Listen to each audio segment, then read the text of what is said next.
Hi viewers, நான் Aparajita Saravanan, fashion garden. இன்றைக்கி ஒரு டிஃப்ரெண்ட்டான சிக்கன் 65 ரைஸ் பார்க்கலாம். ஆஸ் யூஷுவல் 65க்கு எப்படி மசாலா போட்டு நம்ம சோக் பண்ணி வைப்போமோ அந்த மாதிரி வச்சுருவோம். ஒரு 4 டீஸ்பூன் அளவுக்கு எண்ணெய் ஊற்றிட்டு நல்லா காஞ்ச உடனே சின்ன பீஸாக இருக்கிற சிக்கனை எடுத்துக்கோங்க.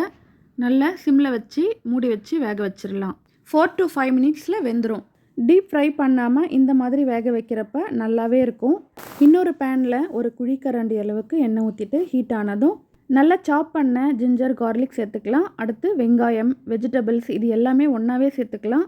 எல்லா வெஜிடபிள்ஸும் சேர்த்து 300 கிராம் இருக்கிற அளவுக்கு பார்த்துக்கலாம். நான் பர்பிள் கேபேஜ் சேர்த்துருக்கேன். இது எல்லாமே சேர்த்து வதக்கி விட்டுட்டு ஒரு 3 முட்டை உடச்சி ஊற்றிட்டு நல்லா கிளறி விட்டுடலாம். ஊற வச்ச 1 கப் பாஸ்மதி ரைஸை 1.5 கப் வாட்டர் சேர்த்து 1 teaspoon olive oil, 1/2 teaspoon salt சேர்த்து 2 விசில் விட்டு ஆற வச்சு இந்த மசாலாவில் சேர்த்துக்கோங்க. வெஜிடபிள்ஸோடையே ஒரு பச்சை மிளகாவை கீறி போட்டுக்கலாம். மசாலா, ரைஸ் எல்லாமே மிக்ஸ் ஆன அப்புறம் ஒரு ஃபியூ ட்ராப்ஸ் சோயா சாஸும் 1 டீஸ்பூன் அளவுக்கு டொமேட்டோ சாஸும் சேர்த்து நல்லா ஃப்ரை பண்ணி விட்டுறலாம். அதுக்கப்புறம் 1 டீஸ்பூன் அளவுக்கு மிளகு பொடி சேர்த்துக்கோங்க. நம்ம ஷாலோ ஃப்ரை பண்ணி வச்சுருக்கிற சிக்கன் 65 இந்த மாதிரி கட் பண்ணி சேர்த்துக்கலாம்.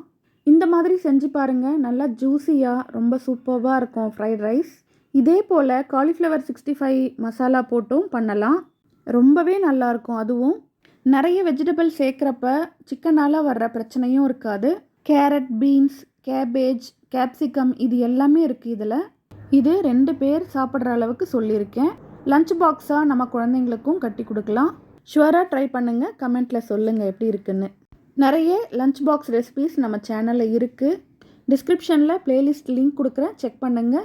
சப்ஸ்கிரைப் பண்ணாதவங்க சப்ஸ்கிரைப் பண்ணுங்கள். அப்படியே பெல் ஐக்கான் ஓகே பண்ணிவிட்டு ஆல் பட்டன் செட் பண்ணுங்கள். அப்போ தான் நோட்டிஃபிகேஷன் வரும். தேங்க்யூ.